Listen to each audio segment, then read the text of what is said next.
ఒక్కసారి నువ్వు యేసయ్యను పట్టుకుంటే ఆయన మాధుర్యాన్ని ఇంకెప్పుడు నువ్వేం చేయలేవు, విడిచిపెట్టలేవు.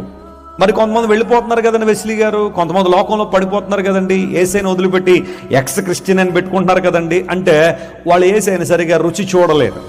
పై పని ఏదో కారణాల కోసం ప్రభు దగ్గరికి వచ్చి ఉండొచ్చు. రోగం తగ్గాలనో, కోర్టు కేసు పోవాలనో, పెళ్ళవ్వాలనో, పిల్లలు పుట్టాలనో, ఇల్లు కట్టాలనో, కారు కొనాలనో, బైక్ కొనాలనో, లేదా మరోడు కోసం వచ్చి ఉంటారు. అది అయిపోయిన తర్వాత వెళ్ళిపోయి ఉంటారు. They are not true Christians. Every ex Christian is not a true Christian my friend. యేసయ్యను ఒక్కసారి మనస్ఫూర్తిగా రుచి చూచిన వాడు జీవితంలో ఆయన వదిలిపెట్టే ప్రసక్తే లేదా. మీలో ఎవరైనా నా దగ్గరికి వచ్చి వెస్లీ గారు మీకు 1 కోటి రూపాయలు ఇస్తాం యేసయ్యను వదిలేస్తారంటే నో ఛాన్స్. 100 కోట్లు ఇస్తాం వదిలేస్తారా? అక్కర్లే. పోనీ ప్రపంచం అంతా డబ్బు అంతా తీసుకొచ్చి మీ ముందు పెట్టేస్తాం వదిలేస్తారా? ప్రపంచంలో కాదు, నీకు అవకాశం ఉంటే అంగార గ్రహంలో ఉన్న విలువైన లోహాలు కూడా తీసుకొచ్చాయి.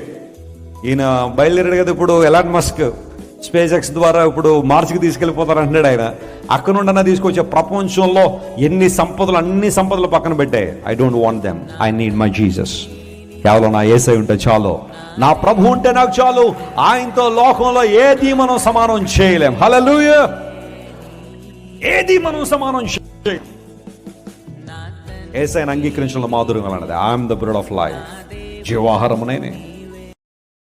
Download ShareChat.